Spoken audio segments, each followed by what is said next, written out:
Акыр заман 2012 жыл болот экен деп көбү коркуп атышты эле. Кудай сактап, андай коркунуч болгон жок. Кыямат кайын болбогон менен быйылкы аждар жылы кыргыздарды аждардай сугу менен коркутту. Эфирде Багыт программасы. Ассаламу алейкум. Бүгүнкү программада кимдер жөнүндө, эмнелер жөнүндө сөз болот? Көңүл буруңуздар.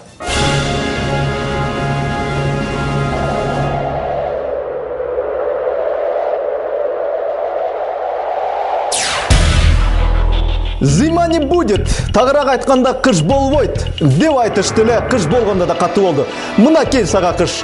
Вот-то зима. Зима не будет. Вот это вы запомните. Жаңы конуштун тургундарын светтин жоктугу бир топ эле жүдөтөт.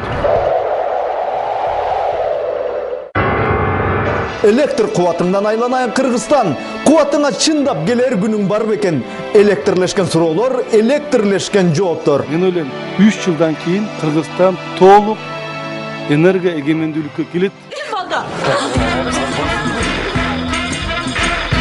Сүйдүрбөй же сүйдүрүүгө үлгүртпөй ала качып кеткен тагдырлар, кедейчилик, аракка берилүү, талкаланган үй бүлөлөр арбып барат.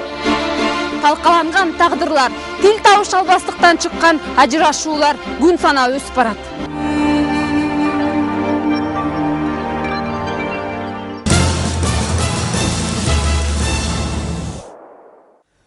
Былтыр президенттикке ат салышкан талапкер байкелердин бири Арстанбек Абдылдаев деген асмандан аян алчу киши көрөсүңөр быйыл кыш болбойт деп келечекти көрө билген олуттуу кептерди айтса, аны түшүнбөй көптөрү шылдыңдап. А көптөрү ага чындап эле ишенип, көмүр сөмүр алган эмес окшойт. Ызгардуу чилдеде суукта отуну жоктор, баягы кыргыздын ороойраак тили менен айтканда, үч коргондон көрө жаздаштыр. Мен Кыргызстандын табиятындагы кыш тууралуу эмес, батыш Европа тарапта кыш болбойт деп айткым келген деп Арстанбек мырза кыш болбойт деген сөзүнүн маанисин кийинки учурда журналист журтуна ушундайча чечмелеп жүрөт. Зима не будет. Вот это вы запомните. Зимы не будет, наводнение будет западе деп. Бул туура эле айтылган нерсе. Бул Кыргызга эмес, батышка карап айтылган. Когда я говорил, зима не будет, потом будете смеяться, наводнение будет. Люди не поняли. Если честно, сперва должны в душе зима не быть. Зима не будет, кыш болбойт. Ошентип бул учкул сөздөр өтүп бараткан кыш айынын эң урунттуу, эң модалуу сөздөрүнүн бири болуп калды. Интернеттеги баарлашуу сайттарында Кыргызстандагы кыш тууралуу интернет жоролор бири-бири менен ар темада талкуу кылышат. Кыш батыраак чыкса жакшы болот эле. Суук дагы күчөсө чындап эле тезек терип баштайбыз го. Суукка чыдап коюш керек. Арстанбек көз ачык айтпадыбы? Жакында жаз болот. Бизде кышкы туризм анча өнүккөн эмес. Ушу тармакты өнүктүрсөк, Кыргызстан жайында ысык көлдөн, кышында тоолордон чоң киреше тапмак. Биздин чиновниктер бир-бирин чукубай реалдуу иш кылса, мамлекет бутуна туруп кетмек. Кышкы туризм дейсиңер. Эсиңердеби, илгери топоздорду минген аяз аталар тоодон түшүп келип, аяз атанын мекени Кыргызстан деп бүт дүйнөгө күлкү болгонбуз. Бул менин жеке пикирим.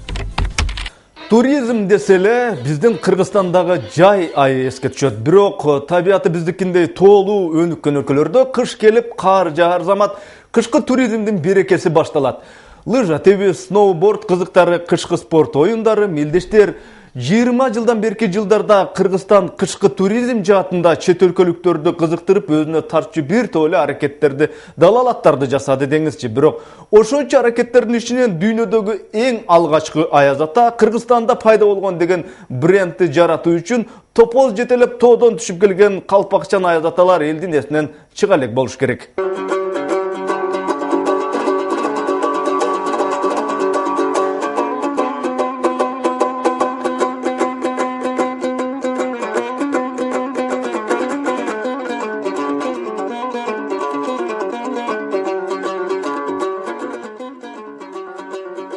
Биринчи аяз ата Кыргызстанда төрөлгөн. Кыргыздар адамзатты сактап кала турган улуу бийик улут. Кыргыздын каны менен адам атанын гени окшош. Кыш болбойт. Айтор Кыргызстан таланттарга, мына ушундай таланттуу сөздөргө бай өлкө. Руханияттагы кышты мындай коюп, табияттагы кыш жөнүндө айта турган болсок, кыш болбойт эмес эле. Кыргызстанда кыш болгондо дагы аябай катуу болду. Борбор шардын тегерегине көчүп келишип, жапатырмак там салып, өздөрүн Бишкек тикпиз деп аташкан жаңы коныш тургундарынын жашап атканына арты 15 жылдай, алды 2 жылга жакындады. Алардын көмүр отуну барлары деле, жогу деле өзгөчө быйылкы кышта электр кубатын демейдегиден ашыкча пайдаланып, жылынганга аракет кылышты эле. Кышкы суукта жаңы конуштар деле эмес, кабат-кабат үйлөрдө деле жарык өчүп, азапты берди. Суукта үшүгөн, шишиген кишилердин нааразылыгы көбөйдү. Ал нааразылыктан сестендиби, өкмөттө чукул чогулуш өтүп, урушукчулар урушугуп, тилденчилер тилденди. Атүгүл премьер-министр Өмүрбек Бабановдун түндүк электр ишканасына ачуулануусу бул ишкананын жетекчисин, анын орун басарын кызматтан ыргытты. Кызматтан алуулар менен эле 20 жылдан бери энерго тармакта топтолгон проблема чечилип калышы кыйын го деп күмөн кылгандар бар. Ошол эле учурда эскилиги жеткен энергетика тетиктерин алмаштырбаса, энерго тармакка супер башчы келсе дагы жарыктын өчкөн деп пикир айткан энерго серепчилер көп. Кыргызстанда кыш болгондо да кандай болгону туурасында ошо кышта энерго тармактагы эл билбеген көйгөйлөр туурасында Медер Шерметалиев. Если будете смеяться, потом будет все это подтверждаться. Я сейчас тоже могу сказать. Зима не будет, зима не будет. Зима не будет. Зима не будет. Быйыл кыш болбойт, зима не будет. Ошол пресс-конференция болбосо, бул атактуу сөз дагы айтылбайт эле. Арыстанбек Абдылдаев болбогондо ошол пресс-конференция дагы өтпөйт эле. Айтор баары бири-бирине шайкеш тагдырдын буйругу. Экс-президенттикке талапкер Арыстанбек Абдылдаевдин оозунан зима не будет деген сөз чыгар замат, кай бирөөлөр быйыл чындап эле кыш болбойт экен деп ишенип алышкан. Бирок кыш болду. Болгондо дагы катуу болду чиркин.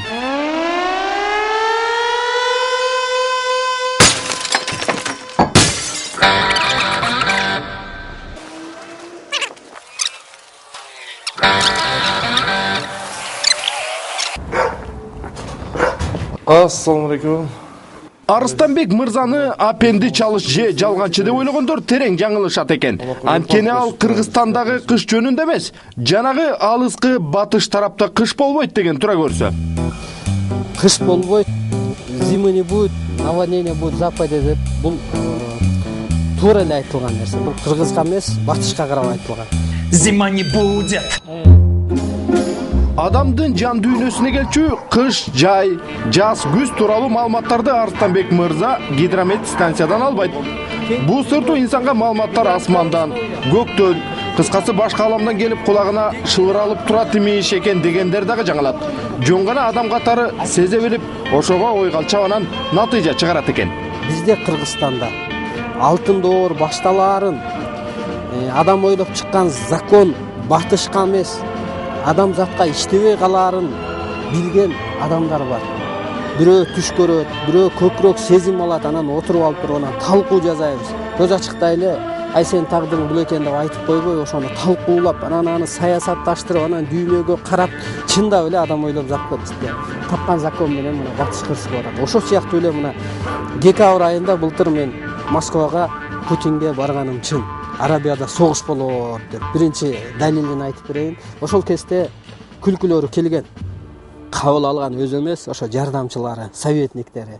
Ошо менен кеттик, 3 жумадан кийин согуш башталды Ливияда. Жан дүйнөдөгү кыш биякта калып эле табияттын тартуулаган быйылкы ызгаар кышы кыргызстандыктардын шоорун катырды. Электр кубатын өндүргөн Кыргызстан ушул кышта электр жарыгы байма-бай өчкөн Байкуш өлкөнүн кейпин кийүүгө аргасыз болду. Жаңы конуштун тургундарын светтин жоктугу бир топ эле жүдөтөт. Көмүрү бар, анан дагы көмүр жагарга меши барларга ушинтип бир аргасын табышты. Көмүрү дагы, отуну да, меши да жок кыргызстандыктардын баары ушул суукта күчүнүн баарын электр энергиясынан чыгарышып, ток печка жылытуучу приборлорду жапатырмак сая башташты. Эзели мурун мындайды көрбөгөн трансформаторлор атылганы атылып, жарылганы жарылып күйүп, иштен чыга баштады. Адистер анын себебин аргументтүү түшүндүрүшкөнү менен, ал түшүндүрүүлөрдөн же үйлөр жылып кетпеди, же кыштын суугу кайтпады. Элдеги наразычылыктардын баары түз эле премьер-министр болгонуна аз эле убакыт болгон Өмүрбек Бабановду көздөй агыларын сездиби, өкмөт башчы чукул жыйын өткөрүп, энергетиктерден абал доңдоону талап кылды. То, что вы говорите, от НЭС к электрическим станциям, распред компаниям, большим Улуттук электр ишканасынан болуштуу компанияларга андан кийин чоң станцияларга электр кубаты бөлүнөрү бул эми түшүнүктүү. Электр тармагынын өз чара-чарба мамилелери, кайсынысынан кандай тоскоолдуктар болуп жаткан элге кызык эмес да. Энергетика бул дагы товар, ага төлөнүшү керек. Мага сунуш бериңиз. Несите мне предложение. Тот годовой план, который мы сегодня презентовали по городу Бишкек, Бишкек чөлкөмүн энергия кубат менен ишенимдүү камсыз кылууга момундай тигиндей нерселер зарыл деп сизге планыбызды презентация кылдык. Бирок ак өргө станциясын курбасак ал план ишке ашпайт. Өчүлөр боло берет. Былтыркы жылы көп аймактарда, айрыкча селекционный подстанциясында өтө чоң проблемалар болду. Эптеп-септеп өз күчүбүз менен өчкөн жарыктарды жанталашып күйгүзүп аттык. Бул багытта атайын каражат бөлүнүш керек. Каржы министрлигинде мэриянын Огукус ишканасында акча деле бар. Ушуну чечип берсеңиз.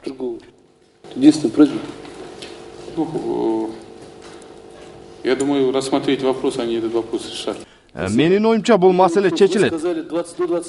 Рахмат, анан сиз 25 январда коллегия өткөрөлү дедиңиз эле. Менимче ал коллегияны өткөрө албайбыз го. Анткени азыр электр кубатын колдонуу өтө күчөп турган маалы. Сууктун катуулугун көрүп турасыз. Бул чогулуш бүтөр менен азыр биздин энергетиктер ар кайсы подстанцияларга чуркап жөнөйбүз. Иш көп. Каршы болбосоңуз коллегияны февраль айында эле өткөрөлү. Ну хорошо, до 10-го проведите, коллеги. До 10-го. Өкмөттүк чогулушта түндүк электр ишканасынын жетекчилигинин иши тикелей сынга алынып, премьер-министр аларды иштен бошотуу тууралуу ачуу аралаш карын төктү эле, аз өтпөй алардагы кызматтан ыргыды. Ал эми энергетика тармагынын акит чукусун жакшы билген адистер энергетика атка минерлерин кызматтан алуу менен энергия көйгөй чечилбестигин, бул маселеге комплекстүү мамиле керектигин айтышат.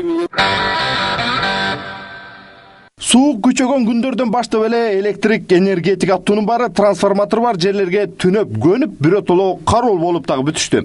Ананда такталган маалымат боюнча былтыркы мурунку жылдарга салыштырмалуу эл электр энергиясын нормадан өтө эле ашыкча пайдаланып, чоң станцияларга күч келип жатканы айтылат. Мезгилде көбүрөөк потребление болуп, ошонун баары кабелге күч келип атат. Ошондуктан ошонун аянынан кабелибиз деген повреждение болуп, ушундай аварияга алып келет.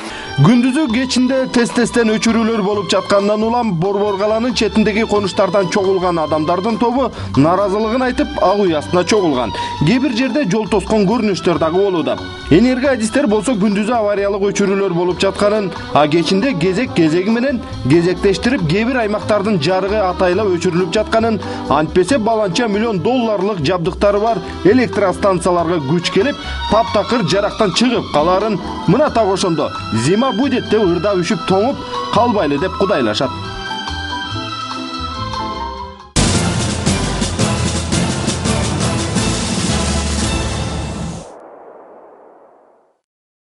Өзбектердин жаратылыш берген газы бар экен, Өзбекстандын өзүндө тандырга нан бышырса дагы газ менен бышырып, палоо демдесе дагы газ менен демдеп, Кудай берген газды Кудай бергендей арзан пайдаланышат. Казактардын мунайы бар экен, казак бауырдастарда дагы нефтибиз өзүдөн чыгат дегенчилик кылып, жаратылыштын мунай затын казактар үчүн алдаганча арзаныраак баа менен керектешет. Анан ушу кыргыздардын көзгө басар энергетикасы бар, эмне үчүн тиги өзбек казактардай болуп электр энергиябыз ырас өзүбүздөн чыгып аткан соң, оокат тиричиликтин баарын бүт электрлештирип, жыргап куунап жашасак болбойт деген суроо карапайым калктын 20 жылдан бери такыр эле түшүнүп бүтө албай келаткан суроосу болду.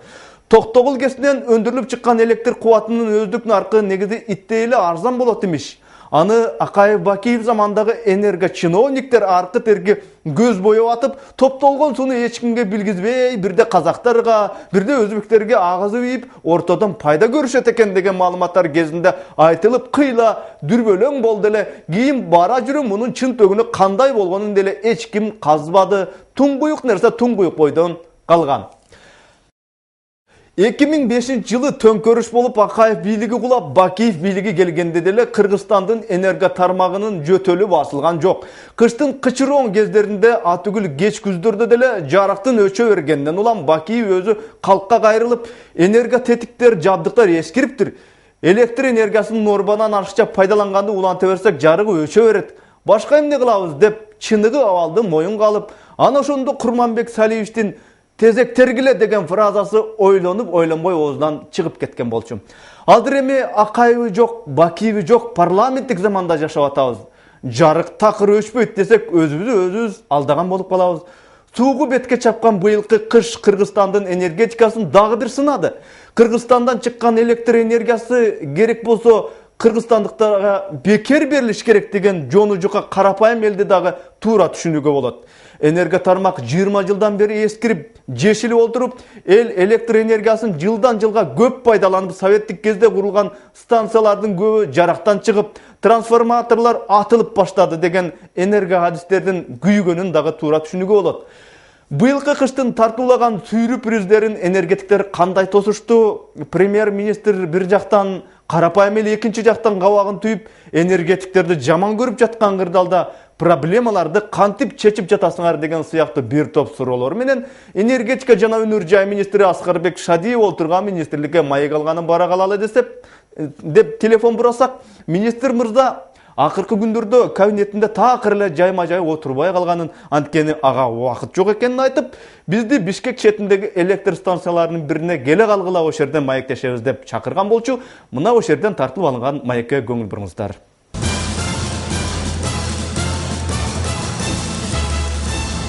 Аскар Алимбаевич, жөнөкөй карапайым элдин силердин тармакка болгон суроосу ушундай да, эмнеге эле жарык өчүп атат? 2009-жылы ушул күндөрү биз 42 миллион киловатт саат күнүгө колдонуп жатканбыз. Өткөн жылы 54 миллион болгон. Мына өткөн түнү бизде 65 миллионго жетти. Бул деген 3 эсе өскөндүгүн айтып кетти. 30%-дан ашыкка. Ошого бизде мына биздин чоң подстанцияларыбыз, кичи подстанциялар өзгөчө Бишкек шаарында болгон баягы жер астындагы кабелдер чоң күчтү көтөрө албай авариялык учурга кетип жатабыз. Айрым эксперттер айтып атат, жок, бул энерго тармакта жана зымдары, жана кабелдери, жана чубалгалары бүт баары эскирген. Бул кайра эмне болгон күндө да бул өчө берет. Муну алмаштырайын, бул проблема улана берет дейт. Деги эле кандай бул деп айтат элеңиз? Жакшы кадрларды коюп, эметсе свет өчпөй калабы, же болбосо жанагы эски уску жабдыктардын баарын алмаштырыш керекпи? 20 жылдын ичинде, 18 жылдын ичинде Кыргызстан энерго системасы тоналган. Биринчи адегенде биринчи үй бүлө аркылуу, анан экинчи үй бүлө аркылуу. Эгерде өз учурунда ошол энерго сектор өз тапкан каражатын жакшынакай чогултуп, үнөмдөп, жаңы зымдарды алмаштырса, кабелдерди алмаштырса, жаңы подстанциялар курулса, жаңы трансформатор подстанциялар алып келип алмаштыра турган болсо, биз бүгүнкү күндө мындай учурда болбойт элек. Бүгүн эң чоң проблема, эң чоң көйгөйлүү маселе, көп өчүрүүлөр ушу биздин Бишкек шаарыбызда жана Ош шаарыбызда болуп жатат. Шишовдун схемалары айта турган болсок, билесиңиздер, 2008-2009 жылы суудун келишинин көлөмүнүн азга байланыштуу болбой эле Өзбекстанга арзан электр энергия сатылган. Көмүрлөр сапатсыз келчү. Газ боюнча ортомчу компаниялары миллион деген сомдорду урдап жеген. Коммерциялык жоготуу деп туруп, алар ар кайсы жолдорго салып туруп, ал жактан каражатты урдаган. Камбарат экинин дагы эмне үчүн куруп баштаган? Себеби дегенде, Токтогул суу сактагычында суудун көлөмү аз болгондагы экспорттон пайда таппайбыз. Датка тиги Камбарата экини куруп баштап туруп, ошол жактан каражатты урдап жей баштаган. Же болбосо мына дагы бир мисалды айтып кете турган болсок, түштүктө биз түштүктүн энергия секторунун оңдоо боюнча, түштүктү көз карандыстыктан энергия көз карандыстыктан алып кетиш боюнча подстанция Датка өткөн жылы курулуп башталды. 208 миллион долларга.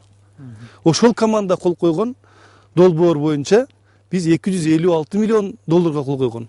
Биз ошону сүйлөшүүлөрдүн жана оптималдаштыруу негизинде 48 миллион сом бир эле проекттен 48 миллион доллар бир эле проекттен биз жалпы Кыргызстан тышкы карыз жана энергия секторуна пайдап келдик болот. Эми ал Шишов кеткен менен мындай ал системаны билген адистер баары бир калды да энергия тармакта. Анан ошону баягы моюнун кыкынта кармап, жебегин ичпегин дегенге сизде министр катары мындай күч жетеби? Шишовдун схемасы дегенди жоюшубуз керек. Ал кеткен менен бир топ адистер калган. Алар ар кайсы тармактарда иштейт.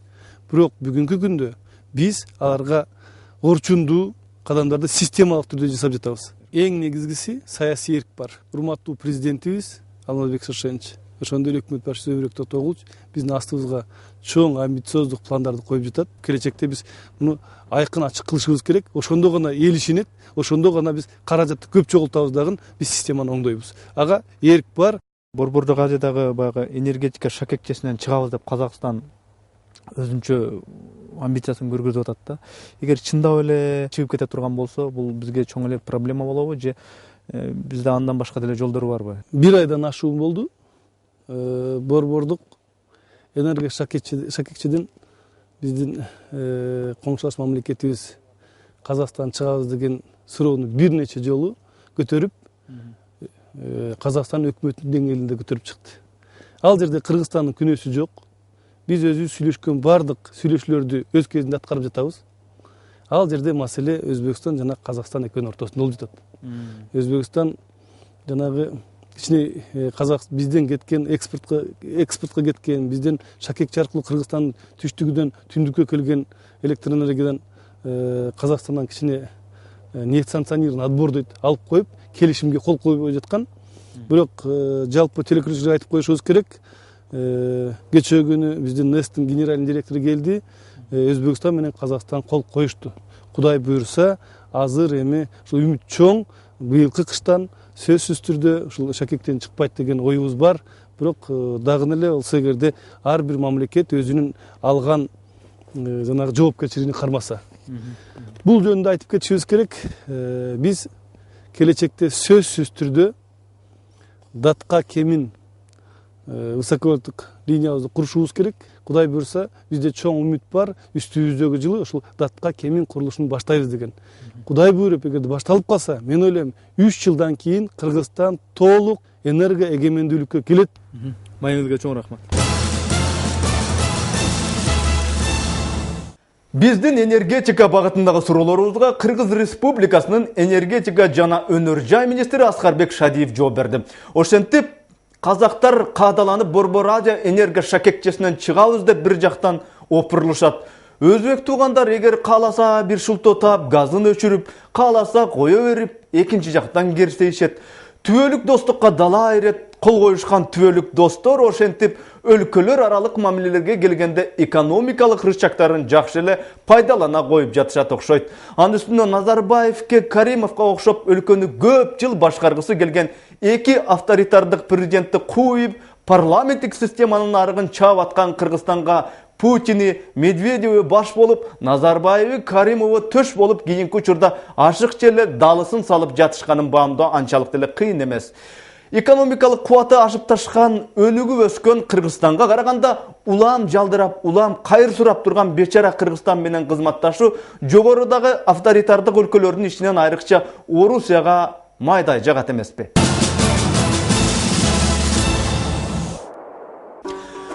Демократия, парламентаризм, адам укугу, гендердик теңчилик. Башкасы болбосо дагы Кыргызстанда мына ушундайларыбыз бар деп мактанган демократиялык көрсөткүчтөрү ушулар экен. Биз акыркысына токтолобуз. Гендердик теңчилик. Муну кыргызча жупуну сөз менен айтканда эркек менен аялдын укугу бирдей болушу керек деген эле сөз. Кыргыздын байыркы гендердик сандыгын аңтарсаң, Каныкей, Айчүрөк, Жаңыл Мырза, Кыз Сайкал, Курманжан Датка деген санжыра тарых дастандар чыга келет. Ошо кыргыздын эзеликке аял эркек укуктарын иликтеп, казып жазып жүргөн айрым адистер даана гендердик теңчилик илгерки кыргыздарда болуптур деп кез-кезде мактанып дагы жүрүшөт. Антейин десең, кыргыздар аялды кордогон, аялдын укугун басмырлаган өлкө экендигин айтышып, батыш жактардан келген аял укугун коргоочу гендердик адистер укуңарды моминтип коргоп жүргүлө деп Кыргызстан аялдарына, кыз келиндерине семинар, тренинг өткөрүп жүрүшөт. Аялдардын укугу кандай болушу керектиги жөнүндө Кыргызстандын өзүндө, кыргыздардын арасында деле көз караш ар кыл. Аял үйдө бала чака багып, кир жууп, тамак жасаганына бактылуу болушунун өзү эле жетиштүү деген позициянын көбүнесе исламды бекем карманган кишилер кайра-кайра айта беришип, Кыргызстанда паранжы чүмкөнгөн, узун көйнөк кийинип, узун жоолук салынган кыз келиндердин өзүнчө бир агымы пайда боло баштады. Ал эми гендердик укук коргоочулар дагы өзүнүкүн бербей, аялдар үйдө, базарда, эгин талаларда эле иштегенге жаралганбы? Эмне үчүн жогорку бийликтерде аялдар жок деп барабан кага берип, эл аралык уюмдардагы бул маселеге киришип атып, жогорку бийликте ак үй көгүйдө депутаттар арасында айымдар көбөйдү. Атүгүл Кыргызстанды 1 жылдан ашуун аял президент башкарып да көрдү. Гендердик саясат багытында иш жүргүзгөн укук коргоочу адистердин Кыргызстандагы баш ооруткан эң чоң маселелеринин бири кыргыздардагы кыз ала качуу көнөкөтү. Мал кою бөктөргөн эле тааныбаган билбеген кызды ала качып аялдыкка алган жапайы калк болот экен бу кыргыздар деп Европа журтундагы гезит журналдарга далай макалалар чыкты. Документалдуу тасмалар көргөзүлүп, атүгүл өзүбүздүн кинорежиссерлор келиштирип кинодагы тартып жиберишти. Кыргыздын наркын, салтсанасын түзүп билгендер батыштагылардын кыргыздар тууралуу билген гендердик логикасына кыжыр келип, кыргыздар кызды кыздай, жигитти жигиттей, карыны кардай барктаган улуу эл болгондугун, кызды берүү, уулду үйлөө эки тараптын макулдугу менен каадасы барк менен коштолгонун айтып, кыргыздарга чаң жугузгусу келишпейт. Ала качуунун күнгөй тескейин териштирип, көп жыл бою анализдеп жүргөн кээ-бир анализчилер кызды зордоп ала качуунун орой түрү байыркы кыргыз салтына эч тиешелүү эместигин, бул нерсе советтик кезден бери гана пайда болгонун айтышат. Кыз ала качуу темасынын ала буласын Эльвира Байсаева иликтеп көргөн.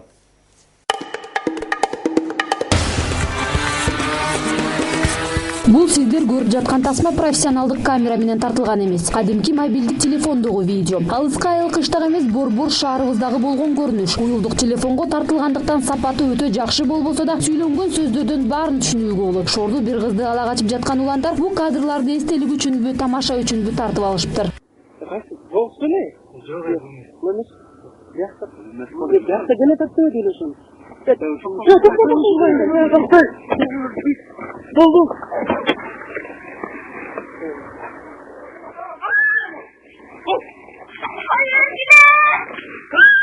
Кыздын кой айына карабай кыйкырткан боюнча мал жүктөгөндөй машинага салып урдап кетүү амалы алигиче эскирелик экендигинин далили. Эскирмек тургай шаардагы дилгир жаштар арасында модага айланып баратканынан кабар берет.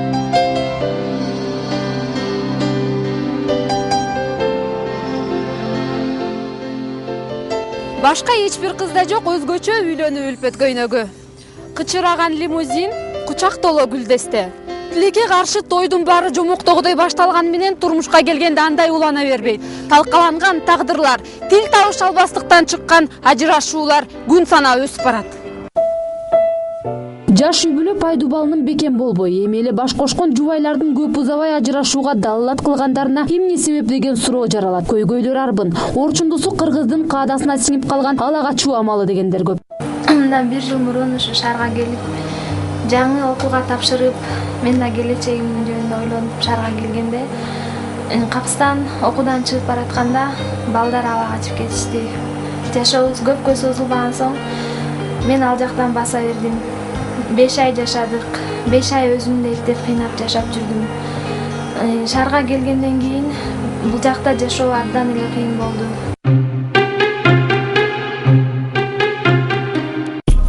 Байкоочулардын жүргүзгөн иликтөөлөрүнө ылайык 2007-2008 жылдар арасында жалпы турмушка чыккан кыздардын 68% ала качуунун курмандыгы болушкан. Тагыраак айтканда, жылына 11 миңден 16 миңге чейинки жаш кыздар уурдалып турмушка чыгат. Улардын 22% таптакыр тааныбаган адам менен баш кошкондор. Кийинки жылдары кыз ала качуу боюнча көрсөткүч 52%га чейин азайган. Бирок алардын 28%дан көбүрөөгү, тагыраак айтканда, жарымынан көп узабай ажырашып кеткен фактылары бар. Социалдык иликтөөлөр боюнча кыз ала качуу өлкөнүн Ысык көл, Талас, Жалал Абад аймактарында күч алган. Ысык көлдө 2010-2011 жылдар арасында 2 кыз ала качуунун айынан өз жанын өзүлөрү кыйышкан. Кыз ала качууну адам урду деген статьяга отуруп 8ден 13 жылга чейин катуу жаза коюлуп атат. Бирок дагы эле кыз ала качуу уланып атат. Прощайте, Нина. Будьте счастливы. Прощайте, прощайте. Эл өкүлү Камила Талиева да улагында ала качуунун курмандыгы болуптур. Бирок азыркылардан айырмаланып, аны уурдаган таптакыр чоочун адам эмес, сүйлөшүп жүргөн жигити болгон. Экөөбүз макулдашкан мезгилден эртерээк болуп калган, пландуу болбой калгандыгы жагы эле бар, бирок бири-бирибизди жакшы эле таанычубуз. Токтогула жеңелер, бул анар эмес, бул башка кыз. Мен анар эмесмин деп ачай кырк салып, келинге сеңди муштагылап тепкиленип, кояга келбеген шаардык Асияманын окуясы жөн жеринен жаралбаган. Отура кой, кел. Кел, колуман тартып койчу. Чык жай өзүң эле. Ой, чыкса чыгам өзүм эле. Сенден качан жакшылык болчу эле. Биринчи бактыгымсың. Тасма режиссеру Эрнис Абжапаров да убагында жубайына ала качып үйлөнгөн. 1 жыл бою арттан чуркагам, анан 2 ирет сунуш кылсам баягы мындайча баш тартып койго жоопкерчиликти алып туруп, анан ошондой бир ала качуу ырыкмасын пайдалангам десем болот да.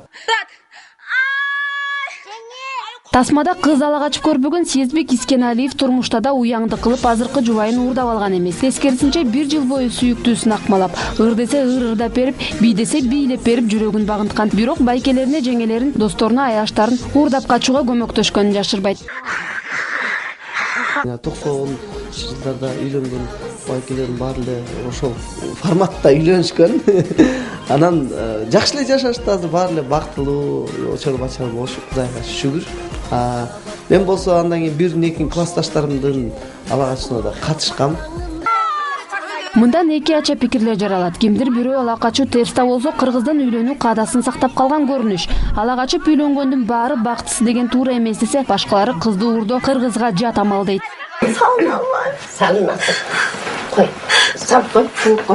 Эми бул ала качуу деген бир турмуштук зарылдыктардан келип чыккан. Жана көркөм чыгармаларда деле жүрбөйбү? Кыз менен жигит макулдашып, экөө бирин-бири сүйүп, анан бири-бирине жетүүгө бир кандайдыр бир тоскоолдуктар болгон белгилүү учурларда гана ала качуу, анда дагы кыздын макулдугу менен ала качкан да. Андай болсо эмне себептен бул адат эскирбей күндөн күнгө жаңырып барат? Аты жөнүн, ата тегин билбей туруп, көчөдөн көргөн кызды уурдоо кайсыл себептерден өнүккөн деген суроо жаралат. Ошо Советтер Союзу киргенден баштап биздин үйлөнүү институтубузду талкалашты. Ата-энелер бирин-бири сүйлөшүп кудалашуунун баарын жоготушту. Же болбосо ошондой алдын ала мисалы сөйкө салуунун ырым-жырымдарын баарын жоготту. Анан баягы жаштарды өзүңөр эмне болсоңор ошого деп чыштап койду. Кулдук уруп, май чайнап, куда түшүп келиңиз, калк ичинен аралап, адамга туулук пайлалуу. Кыздын макулдугу жок уурдап качуу Манас эпосунун эч жеринде кездешпейт. Манастын убагында эле кыздын тегине карап тандоо салтуу күч болгон. Анткени кыргыздар байыртадан кыздын кадыр баркын тебелеген эмес. Кыргыз кызынын аброюна кымындай шек келтиргендер жазасын катуу алышкан. Кыргыздын бүгүнкү жаштары ошо элибиздин тамырын, түпкү маңызын, жашоо салтын билбегендиктен, ошо биздин элибизде болгон деген түшүнүк менен гана алып кетип атат. Негизи андай жапайы көз караш болгон эмес. Кыз ала качуунун себептери арбын. Алгачкысы өлкөдөгү экономикалык, социалдык оорабал, жаштар арасында күч алган бекерчилик, жумушсуздук, мындан түптөлүп жаткан аракештик, турмуш курууга кайдыгерлик, эски салт шылтоосу менен үйлөнүү үлпөт убарасынан оңой кутулууну эңсегендердин айламалы. Уялсаңыз бола. Сиз эчке эмес, колукту алып жатпайсызбы? Болгондо да кандай? Студент, комсомол, спортсмен. Макул, макул. Эми жашырганда эмне? Калп эле куугандай түр көрсөткөн короз, качымыш болгон тооктун жоргундай формалдуу ала качуулардагы жок эмес. Аны эми ала качуу дешке болбойт го. Статистика боюнча эркектерге караганда аялдардын саны кыйла көп. Кыргызстанда ала качуу менен катар экинчи, үчүнчү аял алган мисалдар коомчулукка билинип, билинбей арышкери барат. Бир курдай Бакиев малында 2 аял алуу маселеси жогорку кеңеште дагы көтөрүлүп, буга тыюу салыш керек, салбаш керек деген талаш тартыштар болгон менен 2-3 аял алгысы келгендерди эч кандай мыйзам, эч кандай чектөөлөр токтото албастыгын коомчулук түшүнгөнсүдө. Баса мыйзам демекчи бүгүнкү күндөгү кыргыз парламентиндеги кээ бир депутаттар кыз ала качууну токтотуу максатында мыйзам долбоорун токушту. Кыскасы, баш кошоордон мурун 2 жаштын колунда молдокеден, анан никени каттоо мамлекеттик мекемесинен экөө тең баш кошууга макул деген уруксат кагазы болушу керек экен. Эгер болбосо бул кылмыш деп аталат. Мыйзамдын мааниси ушундай. Кыздарды ала качтырбоого кам көргөн бул мыйзам иштеп баштасаго жакшы экен. Бирок кыргыз деген анча-мынча мыйзамды тоготпогон кыйын калк болчу эле. Байкуш келин мамлекеттик мыйзамга эмес, ала качырып келген үйдүн босогосуна жолду тороп жатып алган кемпирдин мыйзамына баш ийип туруп берет го чиркин.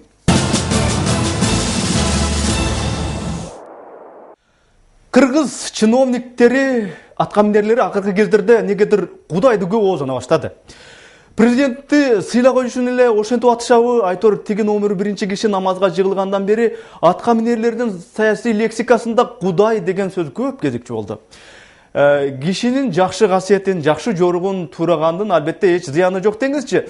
Антпесе мына Акаев ажы болуп турганда а кишинин мамлекеттик казынаны уурдаганын, Бакиев кезинде аны өлкөнүн кантип тоногонун чиновник куруулар кошо туурашып өтө мыкты өздөштүрүшкөн экен. Эми мынтип кыштын сугу күчөгөндө жарык тез-тезден өчүп, ошону өчүрбөй коюуга акча жетпей, акча жетсе кудурет жетпей, экономикабыздын ичи өтүп, анан жөтөлүп турган чагы. Экономиканы сакайтуу үчүн бирөөлөр жөтөл дары бериш керек десе, дагы бирөөлөр ич өткөктүн дарысын берсе оңолот дешет. Азыркыдай суукта бир киши катуу жөтөлүп аптекага барып, дары саткан кыздан карындаш жөтөл дары бересиңби деп сурайт. Меңиз байке, могу дарыны ичсеңиз ичиңиз өтөт дейт кыз.